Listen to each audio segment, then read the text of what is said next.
Assalamu alaikum everyone. Hope so all of you are fine, safe and healthy. Let me start our lecture. And today we are starting a new chapter, the preparation of the data.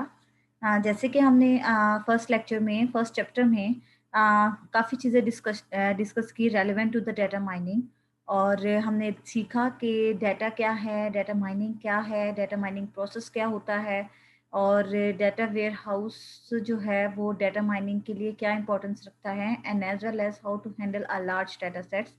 इसके बारे में हमने काफ़ी discussion की और कहीं ना कहीं हमारा जो मेन फोकस था हर पॉइंट के अंदर वो था हमारा डाटा, हमारी डाटा की क्वालिटी, हमारी डाटा की preprocessing, rather it is working in the data warehouse. और अगर हम बगैर वेयर हाउस के डाटा के ऊपर प्रोसेस कर रहे हैं तो मेन पॉइंट जो था वो हमारा प्री प्रोसेसिंग था कि डाटा को क्वालिटी बेस्ड बनाना ताकि उसमें इंटेग्रिटी रहे, कंसिस्टेंसी रहे, डिसीजन मेकिंग करने में आसानी रहे, जाके हमारा एक रिजल्ट 100% इंटरप्रेट हो। अब इस जो हम चैप्टर स्टार्ट करने वाले हैं दैट इज चैप्टर नंबर 2। तो आपके सामने स्क्रीन पे आपको शेयर हो रहा है एंड देयर इज आप प्रिपेयरिंग अ डाटा। यानी इस चैप्टर में हम ये विजुअलाइज करेंगे, ये लर्न करेंगे कि हम अपने डाटा को क्वालिटी बेस कैसे बनाएं ताकि इस डाटा को क्वालिटी बेस बनाने के बाद हम डाटा पे जो भी वर्किंग या डिसीजन मेकिंग करना चाहें तो हम इजीली इस पे वर्किंग कर सकें। इस चैप्टर के अंदर जो हमें स्टडी करना है, हमारा बेसिक पर्पस जो होगा इस चैप्टर के अंदर स्टडी करने का, वो हम ये सीखेंगे कि डाटा के क्या प्रेजेंटेशन है, रॉ डाटा कैसा होता है, हम इसको किस तरीके से प्रेजेंट कर सकते हैं, लार्ज डाटा सेट्स को कैसे हैंडल किया जा सकता है, डाटा को नॉर्मलाइज करने की टेक्निक सीखेंगे कि उसको एफिशिएंट और एक्यूरेट वे में लेके आए, क्वालिटी बेस्ड बना सकें, न्यूमेरिकल एट्रीब्यूट्स को नॉर्मलाइज कैसे कर सकते हैं हम। इसके साथ साथ हम इसमें ये सीखेंगे कि डाटा को प्रिपेयर कैसे करना है, डाटा को किस मैनर से ट्रांसफॉर्म अच्छे तरीके से किया जा सकता है।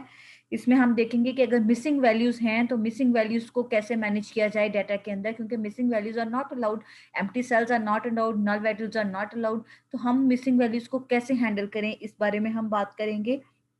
एज वेल एज क्योंकि हम यहाँ बात करेंगे कुछ टाइम डिपेंडेंट डाटा की कि जो टाइम पे वेरिएट करते हैं, जैसे कि फॉर एग्जांपल हम वेदर फोरकास्टिंग कर रहे हैं, डिपेंड अपॉन टाइम, हम टेम्परेचर कैलकुलेशन की बात कर रहे हैं, talking about a time variables. तो उसके मुताबिक हम उसकी उसकी कैसे प्री प्रोसेसिंग कर सकते हैं।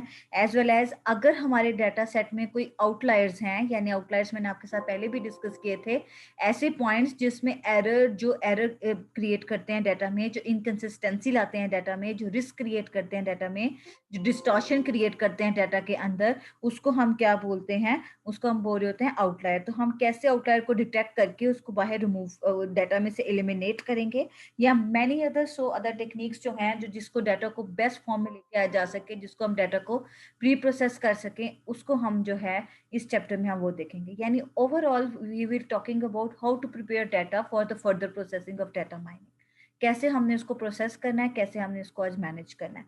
इस लेक्चर में जो हमें अब पढ़ने वाले हैं, क्योंकि ओवरऑल हमने चीज़ें सीखनी है, डाटा की करेक्टरिस्टिक्स क्या हैं, कैसा रॉ डाटा होता है, उसको कैसे ट्रांसफॉर्म करना है, उसको कैसे नॉर्मलाइज करना है, उसको कैसे मैनेज करना है, स्मूथ कैसे करना है, मिसिंग वैल्यूज को कैसे हैंडल करना है। तो सबसे पहले जो आज हमारा लेक्चर होगा, इन एस्पेक्ट्स को डिस्कस करने से पहले हमारा जो आज टॉपिक है, the topic is representation of raw data. हम रॉ डाटा के ऊपर बात करेंगे कि रॉ डाटा क्या है और कैसे हम रॉ डाटा को प्रेजेंट कर सकते हैं। This is a word mostly आपने जब भी हमने डेटाबेस पढ़ा है, या आपने डाटा वेयर हाउस अपने प्रीवियस सेमेस्टर में पढ़ा है, या आपने और सब्जेक्ट्स पढ़े हैं, आपने मेटा डाटा की बात की, डाटा अबाउट डाटा की बात की, उसमें आपने कहा हर तरह का डाटा होता है, अल्फा डेप data, numeric data, alpha numeric data, categorical data, इन सब के बारे में बात की। क्योंकि डाटा माइनिंग में जब हम माइनिंग कर रहे होते हैं, डिसीजन मेकिंग कर रहे होते हैं, इट इज़ नॉट कंपल्सरी के सारे डाटा न्यूमेरिकल हों, इट इज़ नॉट कंपल्सरी सारा डाटा अल्फाबेटिकली हो, इट इज़ नॉट कंपल्सरी सारे डाटा अल्फा न्यूमेरिक हो, मिक्सचर ऑफ रॉ डाटा भी हो सकता है। तो उसको हम किस तरीके से फॉर्म नॉर्मलाइज करेंगे, इसको कैसे हम ट्रांसफॉर्म करेंगे, तो इन चीज़ों के बारे में हम यहाँ बात करेंगे। तो इन चीज़ों को ट्रांसफॉर्म करने के लिए, नॉर्मलाइज करने के लिए पहले हमें पता होना चाहिए डाटा है क्या और किस तरह का डाटा हम यूज़ करने वाले हैं। So there is a list of data points जो आपके सामने यहाँ शेयर किए हुए हैं मैंने, हम आपकी स्क्रीन पे आपको शो हो रहे होंगे ऑल दीज। आपको इसके बारे में हम बात करते हैं। देयर इज अनदर चार्ट भी है यहाँ पे आपके पास, आप अपनी बुक में भी इसको रेफर कर सकते हैं क्या होता है। सबसे पहले हम बात करते हैं कि जो टू बेसिक जो टाइप्स हैं डाटा की, जो बेसिक टाइप्स डिस्कशन हुई है अभी तक, वो है न्यूमेरिक डाटा एंड कैटेगोरियल डाटा। अब हम पहले न्यूमेरिक डाटा की बात करते हैं। वैसे हम सिंपल बात करते थे न्यूमेरिक डाटा की, इसका मतलब यहाँ नंबर्स और डिजिट्स की बात कर रहे हैं। तो अगर हम डाटा माइनिंग की बात करते हैं तो डाटा माइनिंग में वेरियस टाइप ऑफ डाटा हो सकता है न्यूमेरिक फॉर्म में। अब वो कहता है कि इसमें हमारे पास रियल वैल्यूज भी हो सकती हैं और इंटीजर वैल्यूज भी हो सकती हैं। ठीक है, जैसे एज हो गई, स्पीड हो गया, लेंथ हो गई, और इस तरह चीज़ें की आ जाती हैं। लेकिन न्यूमेरिक वैल्यू के अंदर, न्यूमेरिक वेरिएबल्स के अंदर टू इंपॉर्टेंट प्रॉपर्टीज होती हैं। द फर्स्ट प्रॉपर्टी या तो न्यूमेरिक ऑर्डर रिलेशन में हो सकता है या डिस्टेंस रिलेशन में हो सकता है। पहले मैंने आपके साथ बात की कि न्यूमेरिक वेरिएबल्स ऐसे वेरिएबल्स हो सकते हैं जिसमें रियल वैल्यूज हो और जिस या उसमें इंटीजर वैल्यूज हो। जैसे मैंने आपके साथ बात की एज, स्पीड और लेंथ की। कुछ फीचर्स न्यूमेरिक वैल्यूज रखते हैं but have two important properties. It some have a relation, order relation, और some have a distance relation. जैसे 2 <5, 7 <11, ये आ गया ऑर्डर रिलेशन। ठीक है, और डिस्टेंस रिलेशन हो गया, जैसे यहाँ आपके साथ में शेयर करती हूँ आपकी स्क्रीन पे, ताकि आपको थोड़ा जो है वो हाईलाइट हो गए। तो मैंने आपके साथ बात की कि न्यूमेरिक डाटा में हमारे पास या तो रियल वैल्यूज एंड और इंटीजर वैल्यूज हो सकती हैं, इंटीजर वैल्यूज। उसके बाद ऐसी values have two important properties.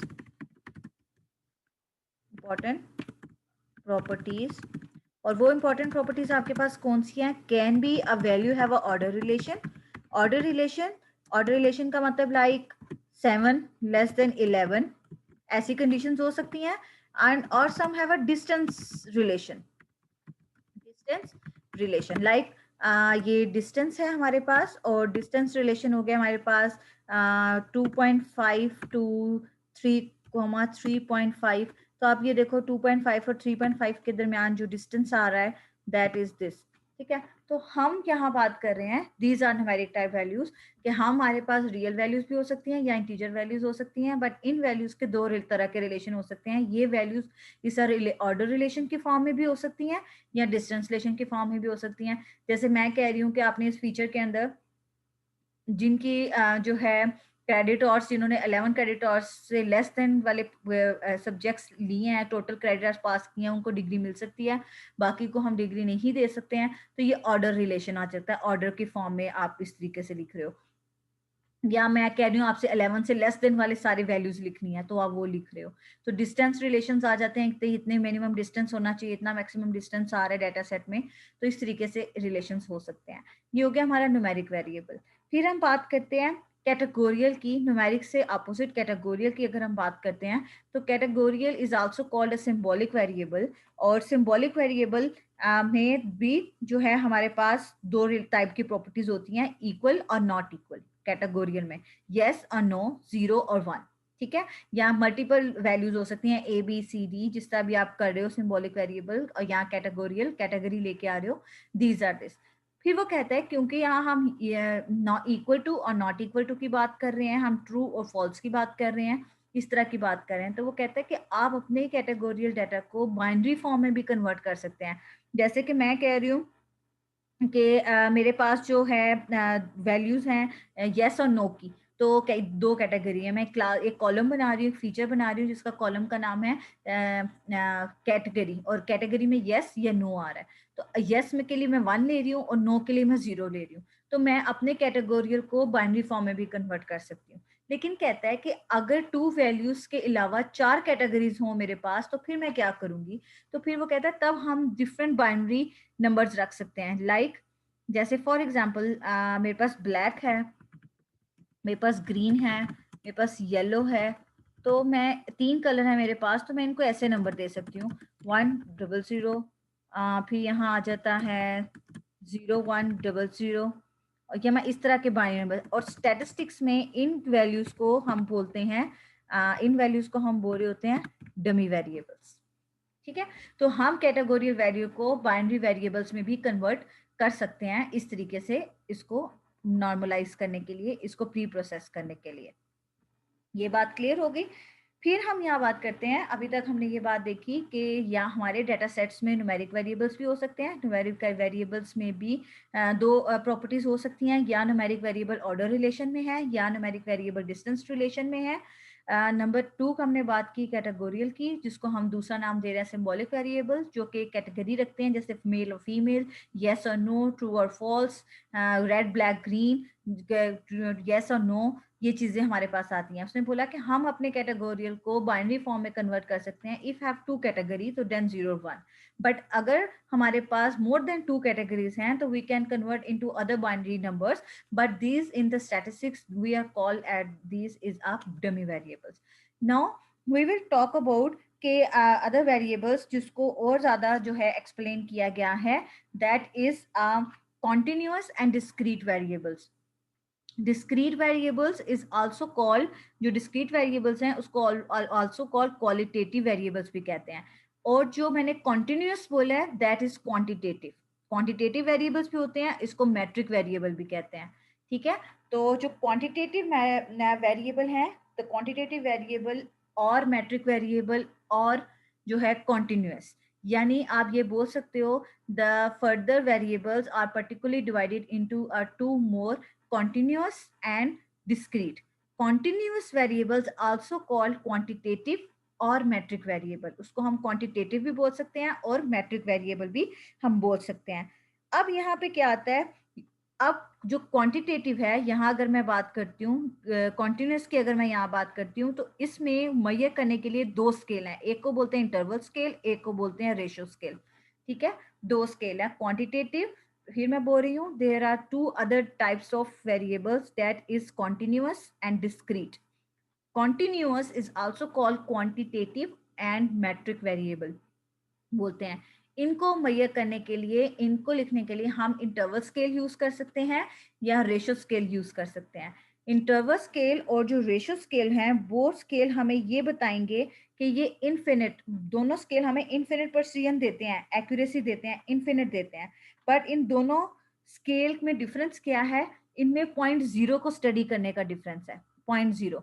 Arbitrary के अंदर, इंटरवल स्केल के अंदर 0 पॉइंट क्या मतलब रखता है, जीरो स्केल क्या मतलब रखता है, रेशियो स्केल के अंदर जीरो स्केल क्या रखता है। इंटरवल स्केल के अंदर zero have some meaning, like interval, जैसे कि मैं कह रही हूँ कि टेम्परेचर है, तो टेम्परेचर अगर जीरो आ रहा है तो इसका मतलब जीरो टेम्परेचर, जीरो का मतलब एब्सेंट नहीं है, कोई वैल्यू मिसिंग नहीं है, जीरो का मतलब हैव सम आर्बिटरी वैल्यू, जैसे टेम्परेचर हो गया। Temperature is a common example of interval scale. लेकिन यही जीरो पॉइंट अगर मैं रेशियो स्केल यूज कर रही हूँ और वहां पे मैंने जीरो लिखा हुआ है, तो जीरो इधर एब्सोल्यूट है, यानी एक जीरो कंसीडर किया जा रहा है। जैसे सैलरी, अगर सैलरी के कॉलम में अगर मैंने रेशियो स्केल यूज किया है तो मैं उसमें जीरो लिख रही हूँ, इसका मतलब पर्सन हैव नो सैलरी। ठीक है, पर्सन हैव जीरो सैलरी। लेकिन अगर इंटरवल स्केल की बात कर रही हूँ, इंटरवल का मतलब एवरी स्पेसिफिक टाइम पीरियड के बाद आप रीडिंग ले रहे हो, तो zero have some meaning, zero का मतलब there is not a totally absence of reading. लेकिन रेशियो के अंदर जीरो इज एब्सोल्यूट।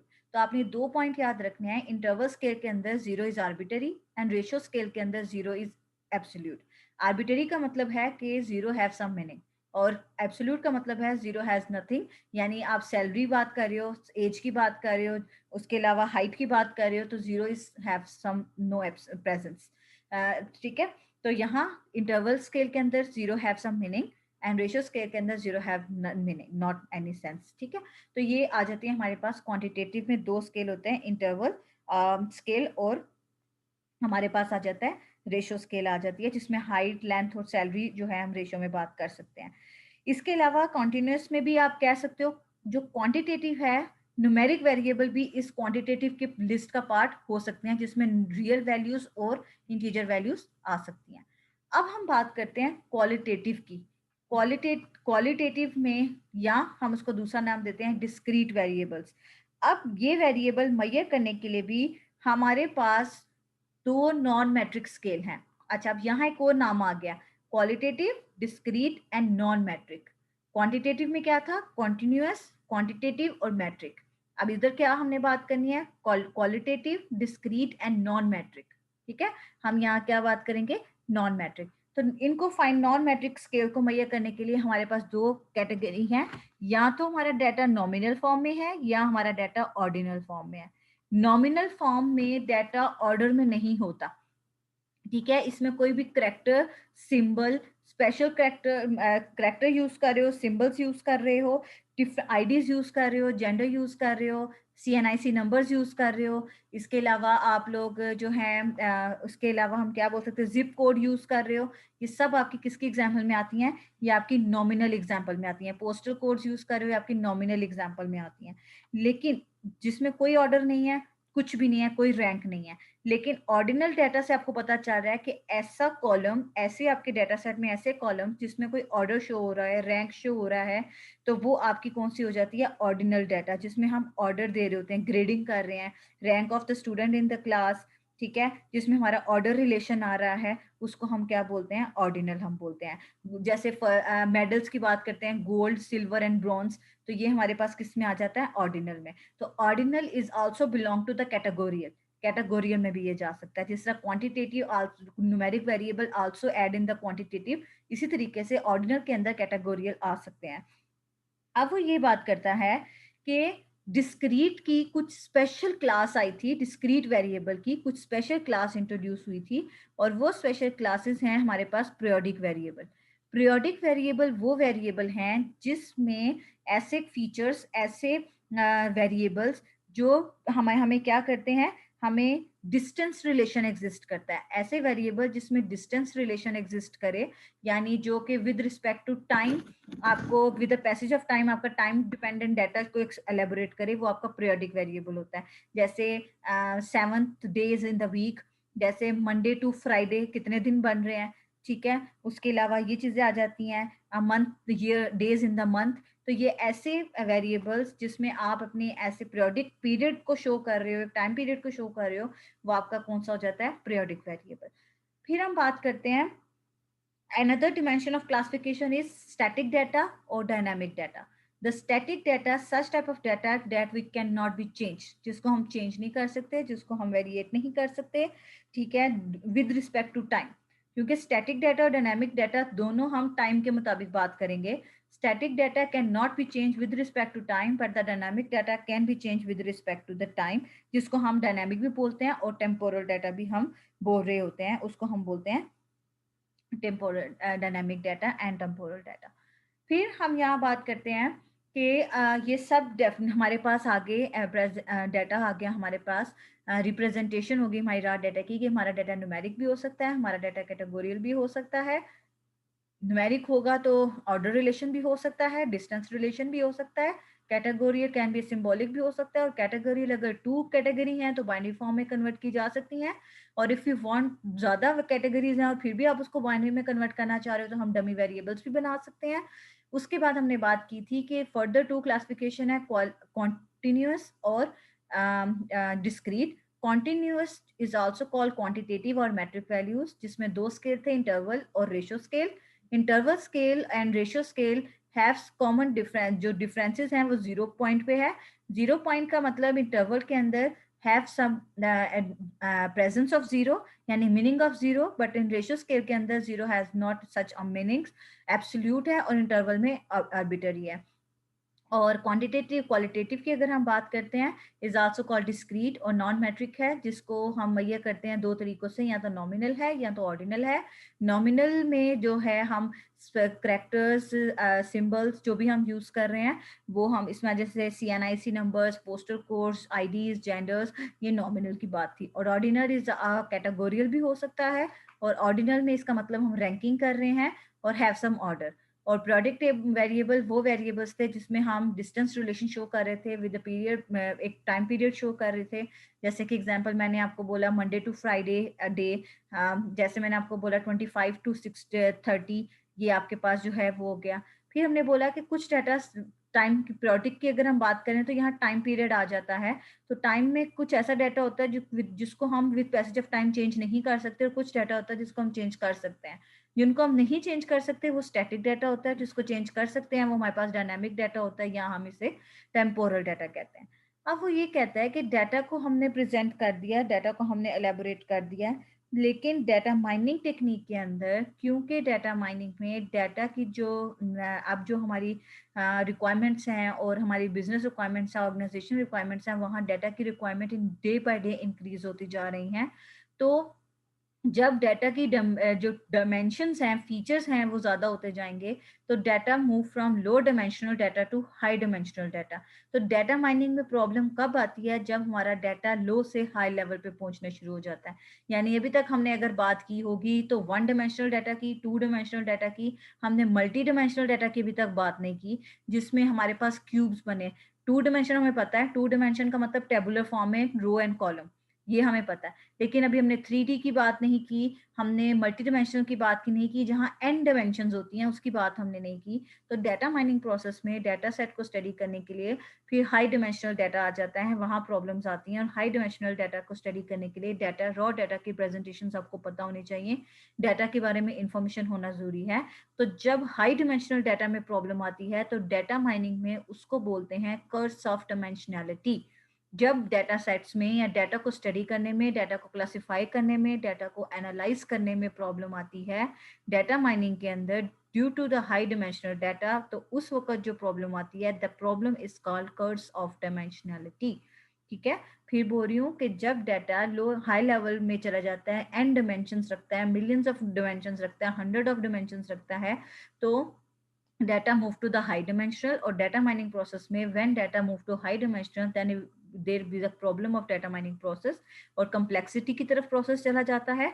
और जब ये problem आती हैं, complexity आती है और problem issues create होते हैं data mining process के अंदर, तो cause of dimensions की वजह से, variables की वजह से, features की वजह से, तो data mining में उस problem को बोलते हैं curse of dimensionality, that is called curse of dimensionality। अगर आपसे जो है डिमेंशनैलिटी क्या है यहाँ पे आपके पास, क्योंकि हमने पढ़ा था कि डाटा स्टैंडर्ड फॉर्म में है, यानी टेबुलर फॉर्म में होगा, तो जितने आपके पास फीचर्स बनेंगे, जैसे मैं कह रही हूँ आपके सामने टेबल नजर आ रहा है, ये टेबल आपके सामने, तो इसकी कितनी डिमेंशंस है? 1 2 3 4, यानी जितने कॉलम्स हैं वो उतनी उसकी डिमेंशंस हैं। जो जैसे जैसे डिमेंशंस इन एन डिमेंशंस जाती जाएंगी, इंक्रीज होती जाएंगी, हाई डिमेंशनल होता जाएगा, डाटा प्रोसेसिंग कॉम्प्लेक्स होता जाएगा, प्रॉब्लम अराइज होती जाएंगी। तो जब ये प्रॉब्लम अराइज होंगी तो कर्स ऑफ डिमेंशनैलिटी इंक्रीज होगी। तो अगर आपसे ये पूछें कि कर्स ऑफ डिमेंशनैलिटी क्यों इंक्रीज होती है, जब हम डाटा को क्लासिफाई नहीं कर पा रहे होते, ऑर्गेनाइज नहीं कर रहे होते, हमारा डाटा स्पार्स होना शुरू हो जाता है, स्प्रेड होना शुरू हो जाता है, स्पेस इंक्रीज होना, स्पेस ज़्यादा होती है लेकिन डाटा जो है वो लेस से लेस जो है वो होना शुरू हो जाता है, क्लोजनेस ऑफ डाटा जो है वो अटैच्ड होना शुरू हो जाती है। तो वहाँ जब ये प्रॉब्लम आती हैं तो that is a curse of dimensionality. कल हम इसके बारे में दोबारा कर्स ऑफ डिमेंशनैलिटी को डिटेल से बात करेंगे, और कौन सी 4 प्रॉपर्टीज़ हैं जो कि हाई डिमेंशनल डाटा के वजह से में हमारे डाटा के रिजल्ट्स को अल्टर कर सकती है, उसके डाटा पे इफेक्ट कर सकती है। कल के लेक्चर में हम उसको इसके बारे में डिटेल से बात करेंगे। ओके, अब आपने इसको पढ़ना है। इफ देयर एनी क्वेश्चन और query you can ask me. Okay, take care, खुदा हाफिज।